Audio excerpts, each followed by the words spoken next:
আমরা আজকে আর্যাবর্ত বর্ণনামের তৃতীয় অংশটি পড়ব, যেখানে প্রথমে আছে আর্যাবর্ত নগরের বর্ণনা। আর্যাবর্ত নগরে গ্রামের গুলো কেমন, নগরগুলো কেমন তার বর্ণনা এখানে দেওয়া হয়েছে। এখানে লোকজন কেমন, এই সমস্ত কিছুর বর্ণনা আমরা এই অংশটিতে পাব। প্রথমে এখানে কি বলা হয়েছে, यत्र चतुर गोप शोभिता संग्रामा इव ग्रामा।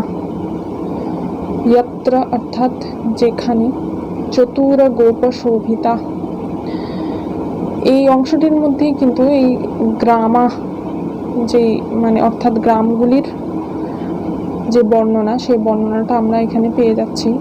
গ্রামগুলি কেমন, সেখানে কি দ্বারা সজ্জিত, শোভিতা অর্থাৎ সজ্জিত, কি দ্বারা গ্রামগুলো সজ্জিত সেইটা আমরা পাবো। তো এখানে যে চতুর গোপ শোভিতা এই শব্দটা দেওয়া হয়েছে, এর কিন্তু দুরকম অর্থ রয়েছে। তো আমরা শব্দটাকে দুরকমভাবে ভাঙতে পারবো এবং দুরকমভাবে ভাঙার ফলে আমরা দুরকম অর্থ পাবো। প্রথমে আমরা এটাকে একটু সাধারণভাবে ভাঙি।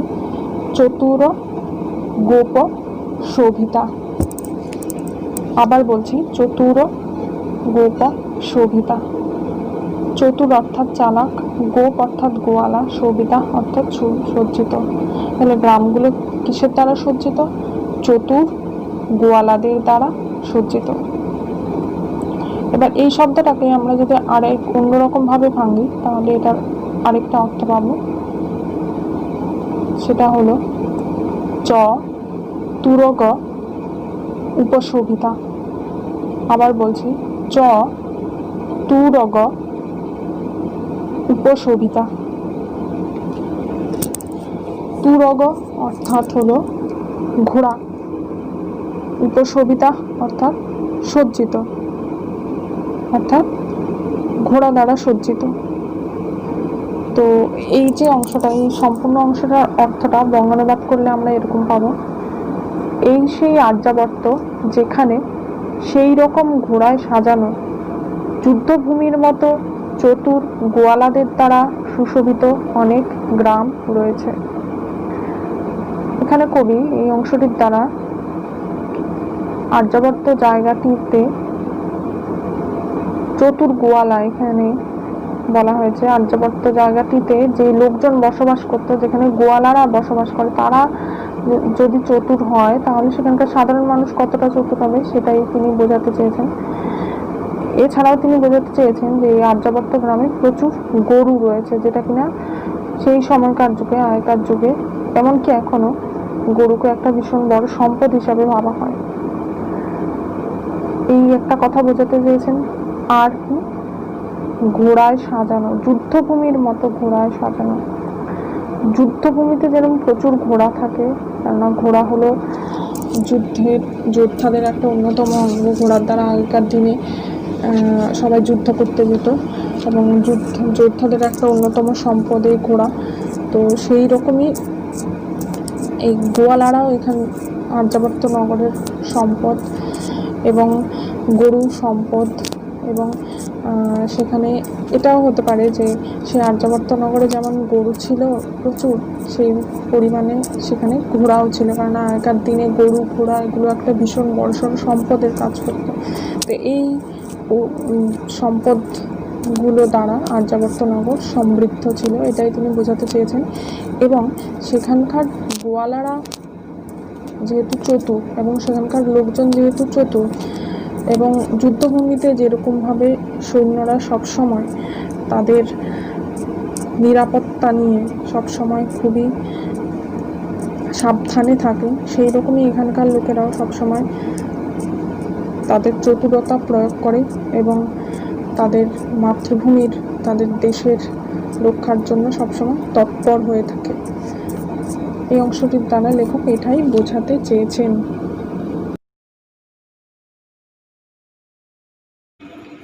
এরপর আর্যাবর্তের কি বর্ণনা দেওয়া হয়েছে, তুঙ্গ সকল ভবনা সর্বত্র নগা ইব নগর প্রদেশা। এখানে তুঙ্গ সকল ভবনা। এই যে শব্দটি রয়েছে, এই শব্দটিরও দুটি অর্থ রয়েছে। এই শব্দটিকেও দুরকমভাবে ভাঙা যাবে। একটা হচ্ছে তুঙ্গ সকল ভবনা, তুঙ্গ সকল ভবনা অর্থাৎ তুঙ্গ অর্থাৎ প্রচুর উঁচু, সকল অর্থাৎ সমস্ত, আর ভবনা অর্থাৎ ভবন বা গৃহ, মানে সব গৃহগুলো প্রচুর উঁচু উঁচু উঁচু উঁচু সব বাড়ি রয়েছে। আরেকটা কিভাবে ভাঙা যায়, তুঙ্গ সকলভ বনা, যেটার অর্থ হলো বন, বনা অর্থাৎ বনগুলিতে প্রচুর ছোট ছোট, সকলভ অর্থাৎ হাতির বাচ্চা, প্রচুর ছোট ছোট হাতির বাচ্চা ঘুরে বেড়ায়।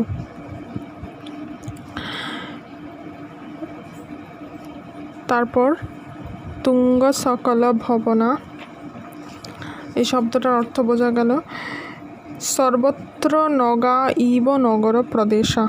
সর্বত্র অর্থাৎ সব জায়গায়, নগা অর্থাৎ পাহাড়ের মতো, ইব একটি অব্যয়পদ যার অর্থ হলো মতো, নগর প্রদেশ অর্থাৎ নগর প্রদেশগুলি। তো সম্পূর্ণ অংশটির অর্থ হলো হাতির বাচ্চারা ঘুরে বেড়ায় এমন বনাঞ্চলে ভরা উঁচু উঁচু সর্বত্র ছড়িয়ে থাকা পাহাড়গুলির মতো উঁচু উঁচু সব বাড়ি দিয়ে ভর্তি নগরের ছোট ছোট জায়গাগুলো রয়েছে। অর্থাৎ এখানে বলতে চেয়েছে আর্যাবর্ত যেই দেশ, সেই দেশের নগরগুলো প্রচুর উঁচু, সেই দেশের চতুর্দিকে রয়েছে অনেক পাহাড়, আর বাড়িগুলো হচ্ছে সেই পাহাড়ের মতনই উঁচু উঁচু,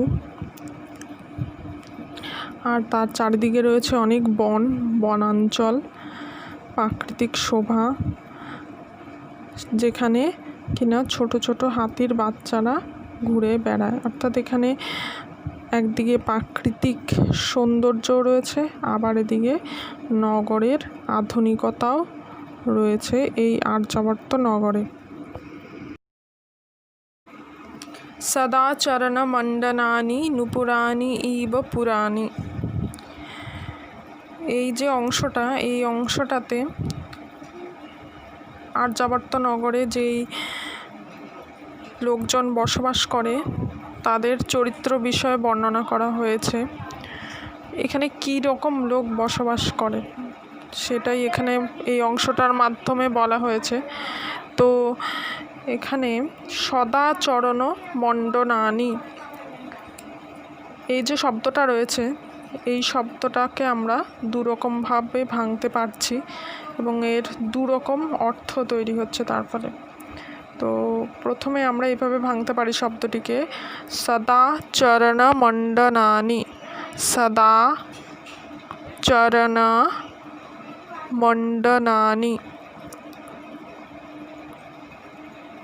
এটাকে আমরা এইভাবে ভাঙলে এর অর্থ দাঁড়াবে সদা অর্থাৎ সব সময়, চরণ, চরণ অর্থাৎ পা আমরা সবাই জানি, মণ্ডনানি, মণ্ডনানি অর্থাৎ অলঙ্কৃত করে আছে, অর্থাৎ পায় সব সময় অলঙ্কৃত করে আছে। এবার এটার আরেকটা অর্থ আমরা বলবো, সদ আচরণ মণ্ডনানি, সদ আচরণ মণ্ডনানি। এইভাবে এটাকে ভাঙলে এটার অর্থ দাঁড়াচ্ছে সৎ আচরণ দ্বারা অলঙ্কৃত। এবার এইটার অলঙ্কৃত নুপুরানি ইব পুরানি। নুপুরানি অর্থাৎ নুপুর, ইব নুপুরানি ইব পুরাণী মানে নগরগুলি।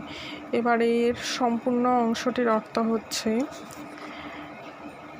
সব সময় পায়ের অলঙ্কার হয়ে থাকা নূপুরগুলির মতো সজ্জনদের আচরণের দ্বারা অলঙ্কৃত অনেক নগর রয়েছে। অর্থাৎ এখানে লেখক এখানকার লোকেদের সব চরিত্র সম্পর্কে বলেছেন। তিনি বলতে চেয়েছেন আমাদের পায়ের যেমন অলঙ্কার, নূপুর অলঙ্কার যেমন আমাদের সৌন্দর্য বৃদ্ধি করে, সেই রকম এখানকার লোকেদের অলঙ্কার সদা সর্বদা কি হয়ে থাকে, তাদের সৎ আচরণ। পায়ের নূপুরের মতো সৌন্দর্য বর্ধনকারী অলঙ্কার হলো এদের সৎ আচরণ, যেটা কিনা এদের সঙ্গে সদা সর্বদা থাকে। অর্থাৎ আর্যাবর্ত নগরের লোকেরা হলো সৎ আচরণ যুক্ত। এর পরবর্তী অংশটিতেও আর্যাবর্ত নগরের বসবাসকারী লোকেদের একটি বিশেষ বৈশিষ্ট্য সম্পর্কে বলা হয়েছে। কি বলা হয়েছে? সদান ভোগা প্রভঞ্জনা ইব জনা, সদান ভোগা প্রভঞ্জনা ইব জনা। এই যে সদান ভোগা, এই শব্দটি মধ্যেই তাদের সেই বিশেষ বৈশিষ্ট্য কথা বলা হয়েছে। সদান ভোগা শব্দটিরও দুটি অর্থ রয়েছে এখানে। তো সদান ভোগা, সদান ভোগা মানে সর্বদাই দান এবং ভোগে কার্যে তারা রত, দান এবং ভোগ কার্যে রত। আরেকটি অর্থ আমরা শব্দটাকে অন্যরকমভাবে ভাঙলে পাবো, সেটা হলো সদা ন ভোগা, সদা নভোগা, সদা নভোগা। অর্থাৎ সদা মানে সর্বদা, নভোগা মানে আকাশে প্রবাহিত। সদা মানে সর্বদা, নভোগা অর্থাৎ আকাশে প্রবাহিত। এরপর কি আছে? প্রভঞ্জনা। প্রভঞ্জনা মানে হচ্ছে ঝড়, বৃষ্টি বা বাতাস। প্রভঞ্জনা ইব মানে ইব হচ্ছে মতো। তাহলে এখানে সম্পূর্ণ অংশটির অর্থ কি দাঁড়ালো? সম্পূর্ণ অংশটির অর্থ হচ্ছে এই যে আর্যাবর্তের অধিবাসীরা, আর্যাবর্তের নগরের এত অধিবাসী, এত লোকজন, তাই বলা হচ্ছে যে ঠিক আকাশে সর্বদা প্রবাহিত, যেরকম বায়ু সর্বদা প্রবাহিত হয়, সেরকম আর্যাবর্ত নগরেও সর্বদাই লোকজন বসবাস করে। আর কি এখানকার লোকেদের আরেকটা বৈশিষ্ট্য কি বলা হচ্ছে, যে তারা সর্বদা দান এবং ভোগ দুটো কার্যেই তারা রত থাকে। তারা একে অপরকে দান করে, মানে দুটো জিনিসই তাদের জীবনে তারা করে থাকে। তো এটার অর্থটা এখানে বইতে এভাবে দেওয়া আছে। এই আর্যাবর্ত নগরে সর্বদা আকাশচারী বায়ুর মতো বা ঝড় বৃষ্টির মতো দান ও ভোগে রত মানুষেরা রয়েছে। এবার চলে আসছি আমরা এর পরবর্তী অংশটিতে।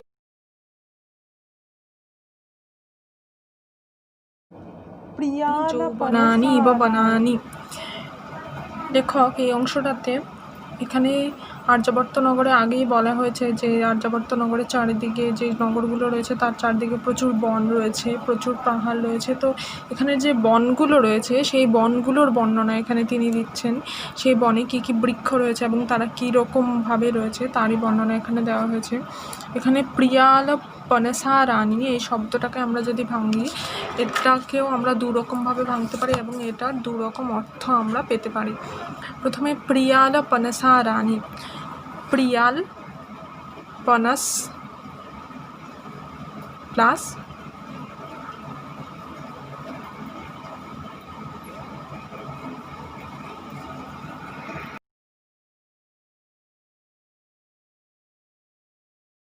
আরানি, প্রিয়াল, পনস প্লাস আরানি। প্রিয়াল অর্থাৎ পিয়াল গাছ, পনস অর্থাৎ কাঁঠাল, আরানি অর্থাৎ সারি সারি, অর্থাৎ এখানে যে বাগানে মূলত যে গাছগুলো দেখা যায় সেগুলো হলো পিয়াল আর কাঁঠাল গাছের সারিতে ভরা এখানকার বন। এবার আরেকটা অর্থ এখানে দেওয়া হয়েছে, প্রিয়াল পনস আরানি। প্রিয়াল, প্রিয়া প্লাস আলাপন সারানি, প্রিয়া প্লাস আলাপন প্লাস সারানি। এভাবে যদি আমরা শব্দটিকে ভাঙি তাহলে এটার অর্থ পাবো প্রিয়া মানে প্রিয়া, যার সাথে আমরা প্রেম করে থাকি তাকে বলা হয় প্রিয়া, যাকে আমরা ভালোবাসি। তো তার সঙ্গে আলাপন মানে বার্তালাপ, সারানি মানে বার্তালাপই হচ্ছে মূল কাজ। তো এইখানটায় আমরা যদি একটু অর্থটা নিয়ে থাকি তাহলে এটার অর্থটা এরকম দাঁড়াবে যে এই যে আর্যাবর্ত নগরে যে বন রয়েছে সেই বনে যে গাছগুলো রয়েছে মূলত কাঁঠাল, পিয়াল গাছ, এরা কেমন যৌবনানি, মানে যৌবনের সময় যেমন উচ্ছ্বসিত থাকে সব কিছু মানুষের, এদেরও সেরকমই চেহারা, মানে এরাও সেই রকমইভাবেই যথেষ্ট সৌন্দর্যপূর্ণ। এবং এরা কেমনভাবে রয়েছে, সারি সারিভাবে রয়েছে, যেন এদের দেখে মনে হচ্ছে একজন আরেকজনের প্রিয়া। একজন আরেকজন প্রিয়া যখন একে অপরের সঙ্গে আলাপ করে, কথা বলে, তখন যেমন তারা কাছাকাছি বসে কথা বলে, গাছগুলিও যেন একে অপরের পাশাপাশি দাঁড়িয়ে সেই রকমভাবে আলাপন বা বার্তালাপ করছে। পরবর্তী অংশটিতেও এখানে আর্যাবর্ত নগরে যে বাগান রয়েছে সেই বাগানগুলিরই বর্ণনা দেওয়া হয়েছে। এখানে কি বলা হয়েছে আমরা দেখছি, বলা হয়েছে বিটো পিহিতাস চেটিকা ইব বাটিকা। বিটো পিহিতাস চেটিকা ইব বাটিকা। বাটিকা অর্থাৎ বাগান, বিটো পিহিতা যুক্ত চেটিকা করলে বিটো পিহিতাস চেটিকা এই শব্দটি হয়। তো বিটো পিহিতা শব্দটির অর্থ আমি পরে বলছি, তার আগে চেটিকা, চেটিকা মানে হচ্ছে দাসী, ঠিক আছে। তো এখানে বাগানগুলিকে দাসীর মতো বলা হচ্ছে, সেটার কারণ কি, প্রকৃতপক্ষে আমরা জানি যে বাগানে যেখানে থাকে সেখানে প্রাকৃতিক সৌন্দর্য হয় এবং পরিবেশের পক্ষে সেটা খুবই সহায়ক। তো এখানে কবি তার কল্পনায় বাগানগুলিকে দাসীর মতো বলছে, কেননা বাগানগুলো যেন আর্যাবর্ত নগরের উন্নয়নের জন্য, উন্নতি সাধনের জন্য এখানে নিরন্তর দাসীদের মতো কাজ করে চলেছে। সেই কারণে এখানে চেটিকা ইব বাটিকা মানে হচ্ছে দাসীর মতো বাগান, এ কথা বলা হয়েছে। এবার আমরা বিটো পিহিতা এই শব্দটির যে রয়েছে এই শব্দটির অর্থ জানব। বিটো পিহিতা মানে হচ্ছে বিট মানে হচ্ছে নিচ লোক, মানে হচ্ছে যারা একটু কম শিক্ষিত, যারা সমাজের উন্নয়ন কল্পেই কার্য করে কিন্তু একটু নিচু শ্রেণীর কাজ করে, যেমন মালি ইত্যাদি লোক, এদেরকেই এখানে নিচ লোক বলা হচ্ছে। আসলে নিচ লোক নয়, এরাই আমাদের সমাজের বন্ধু। তো যাই হোক, এদেরকে বিট বলে সম্বোধন করা হয়েছে এখানে। বিটো পিহিতা, পিহিতা অর্থাৎ হচ্ছে আবৃত, মানে হচ্ছে নিচ লোকেদের দ্বারা আবৃত দাসীর মতো এই বাগানগুলি, মানে আর্যাবর্ত নগরের চারিদিকে যে বাগানটা রয়েছে সেই বাগানগুলো দাসীর মতো রয়েছে। তো তাদেরকে নিচলোক কেন বলা হচ্ছে, যেমন একটা রাজবাড়ি যদি হয়, রাজবাড়ির চারিদিকে কিন্তু প্রচুর লোক থাকে, যেমন মালি, তার পরিষ্কার করার একজন লোক, আরও অনেক এরকম ছোটোখাটো কাজে যুক্ত লোক থাকে। কিন্তু রাজা মন্ত্রী যারা থাকে তাদেরকে উঁচু শ্রেণীর লোক বলা হয়। এবং যারা একটু নিচু শ্রেণীর, যেটা সমাজে আমাদের ভাগ উচ্চবিত্ত, নিম্নবিত্ত, মধ্যবিত্ত, তো এটা নিম্নবিত্ত। বিটোপি এখানে বিট বলতে একটু নিম্নবিত্ত শ্রেণীর যারা লোক, তাদের কথাই এখানে বলা হয়েছে। তো সেই কথাই এখানে বলছে যে আর্যাবর্ত নগরীর চারিদিকে নিচু লোকেদের দ্বারা, নিচু শ্রেণীর লোকেরা যেমন চারিদিকে আবৃত থাকে, ঘিরে রয়েছে, সেই বাগানটার চারিদিকে নিচু শ্রেণীর লোকেদের মতো চারিদিকে আবৃত হয়ে রয়েছে। আরেকটা বিটোপিহিতা শব্দটাকে আমরা একটু অন্যরকমভাবে ভাঙলে আরেকটা অর্থ পাবো, সেটা হলো বিটোপিহিতা। বিটোপিহিতা, বিটোপি অর্থাৎ গাছ, হিত অর্থাৎ উপকারী। মানে বাগান কেন থাকে, বাগান যত থাকবে ততই গাছের পক্ষে উপকার হবে, তাই বলা হচ্ছে গাছের পক্ষে উপকারী। এই বাগানগুলো যেন দাসীর মতো রয়েছে, মানে বাগানগুলো এখানে গাছের পক্ষে উপকারী, গাছেদের সেবা করার জন্যই যেন তৈরি হয়েছে। তো এটার সম্পূর্ণ অর্থটা আমরা এভাবে বলতে পারি, নিচ লোকেদের দ্বারা পরিবৃত দাসীদের মতো গাছের জন্য উপকারী এখানে অনেক বাগান রয়েছে। এরপর যে অংশটি রয়েছে সেটি হলো নির্বৃতি স্থানানি সুকলত্রাণি ইব ইক্ষু ক্ষেত্র সত্রাণি। নির্বৃতি স্থানানি সুকলত্রাণি ইব ইক্ষু ক্ষেত্র সত্রাণি। এখানে নির্বৃতি স্থানানি যে পদটি রয়েছে দুটি অর্থ। নির্বৃতি স্থানানি একটা হচ্ছে তৃপ্তিদায়ী, আর একটা অর্থ হলো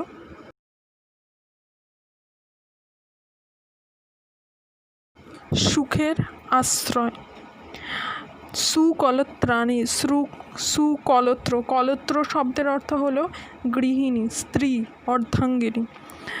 সু অর্থাৎ আমরা সবাই জানি ভালো, মানে ভালো গৃহিণীদের মতো।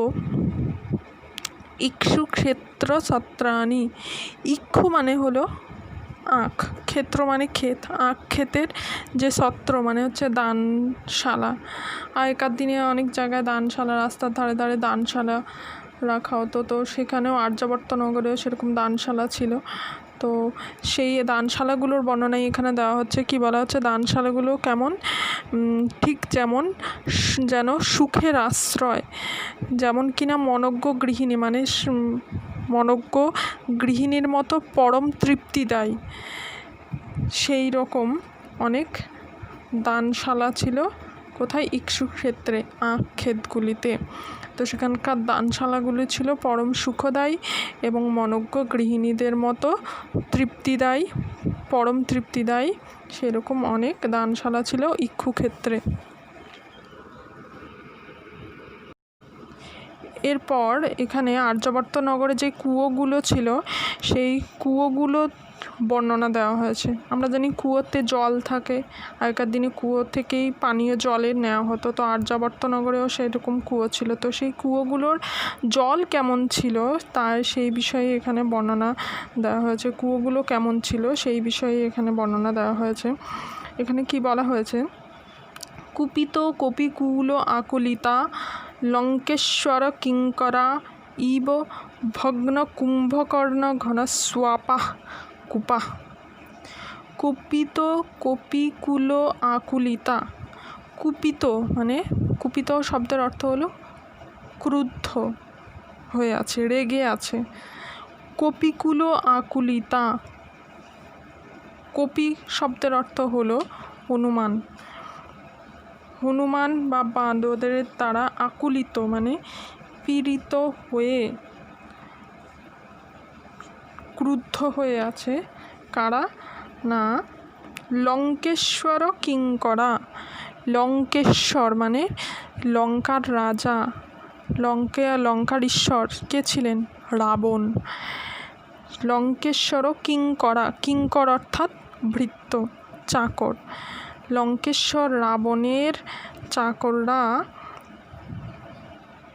হনুমানের, শ্রীরামচন্দ্রের ভক্ত যে হনুমান ছিল, সেই হনুমানের দ্বারা পীড়িত হয়ে তারা কেমন হয়েছে, ক্রুদ্ধ হয়ে আছে। ক্রুদ্ধ হয়ে তারা কি করেছে, কপিত ভগ্ন কুম্ভকর্ণ ঘন সোয়াপা, অর্থাৎ এখানে এই যে ভগ্ন কুম্ভকর্ণ ঘন সোয়াপা শব্দটা দেওয়া হয়েছে, এখানে এই শব্দটির দুটো অর্থ রয়েছে। প্রথমে ভগ্ন কুম্ভকর্ণ ঘন সোয়াপা, ভগ্ন মানে ভেঙে দিয়েছে। কুম্ভকর্ণ, কুম্ভকর্ণ আমরা সবাই জানি রাবণের ভাই, যে কিনা 6 মাস নিদ্রায় থাকতো এবং 6 মাস আহার করত, এভাবেই সে জীবনযাপন করতো এবং সে ব্রহ্মার কাছ থেকে এই বরই লাভ করেছিল। তো যখন সেই কুম্ভকর্ণের নিদ্রা ভঙ্গ করেছিল রামচন্দ্রের হনুমানের উৎপাতে, রামচন্দ্রের ভক্ত হনুমানের উৎপাতে কুপিত হয়ে রাবণের ভৃত্যরা কুম্ভকর্ণের নিদ্রা ভগ্ন করেছিল, তখন কিন্তু তার মৃত্যু হয়েছিল। কিভাবে তার মৃত্যু হয়েছিল কুম্ভকর্ণের? কুম্ভকর্ণের মৃত্যু হয়েছিল রামের বাণ দ্বারা, রামচন্দ্রের ঐন্দ্রস্বরে। ঐন্দ্র নামক স্বর মানে যেই তীরটা ছুঁড়ে মেরেছিল তার নাম ছিল ঐন্দ্রস্বর। ঐন্দ্রস্বরে কুম্ভকর্ণের মৃত্যু হয়েছিল। কীভাবে মৃত্যু হয়েছিল? রামচন্দ্র যে ঐন্দ্রস্বর ছুঁড়ে মেরেছিল তাতে কুম্ভকর্ণের মাথা কেটে যায় এবং এভাবেই তার মৃত্যু হয়। তো সেই কুম্ভকর্ণের কথাই এখানে বলা হচ্ছে। তো ভগ্ন কুম্ভকর্ণ সোয়াপা, সোয়াপা মানে গভীর নিদ্রা। তো এখানে যেটা বলা হচ্ছে যে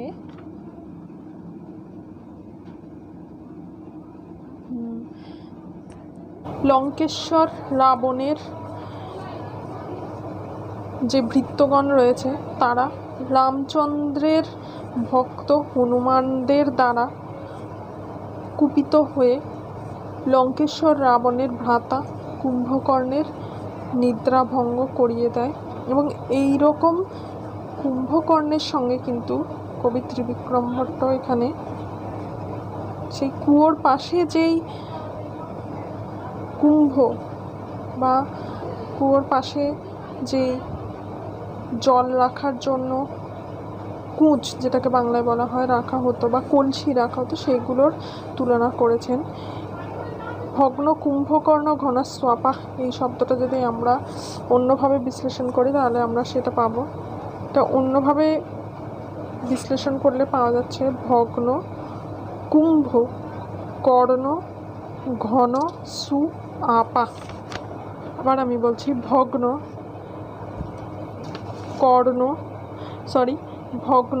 কুম্ভ কর্ণ ঘন সু আপা। ভগ্ন মানে হচ্ছে ভাঙ্গা, কুম্ভ মানে হচ্ছে কলসি, কর্ণ মানে হচ্ছে কান, ঘন মানে হচ্ছে গভীর, সু মানে হলো ভালো, আপা মানে হচ্ছে জল। মানে কানা ভাঙ্গা কলসির সাথে গভীর ও সুস্বাদু জলে ভরা কি আছে না, এখানে কূপা, কূপা মানে হচ্ছে কুয়ো। অর্থাৎ এখানে কিন্তু আমি যে আগেও বলেছি কুম্ভকর্ণের সঙ্গে কিন্তু এখানে কলসিগুলোর, কানা ভাঙ্গা কলসি যেগুলো রয়েছে কুয়োর পাশে, সেই কলসিগুলোর তুলনা করা হয়েছে। এই অংশটার আমরা যদি সম্পূর্ণ বঙ্গানুবাদটা একবার দেখি তাহলে এটা আমাদের কাছে আরও স্পষ্ট হয়ে যাবে। বঙ্গানুবাদটা হলো, যেখানে ক্রুদ্ধ বানরদের দ্বারা ব্যতিব্যস্ত রাবণের অনুচরেরা যারা কুম্ভকর্ণের গাঢ় ঘুম ভাঙিয়ে দিয়েছিল, তাদের মতো পাশে পড়ে থাকা কানাভাঙ্গা কলসির সাথে গভীর ও সুস্বাদু জলে পূর্ণ অনেক কুয়ো আছে। এর পরবর্তী অংশটিতে আমরা দেখতে পাচ্ছি আর্যাবর্ত নগরে, আর্যাবর্ত দেশের নগরগুলিতে যে কুলস্ত্রীরা রয়েছে তাদের বর্ণনা দেওয়া হয়েছে। সেই বিষয়ে কি বলা হয়েছে আমরা দেখিনি।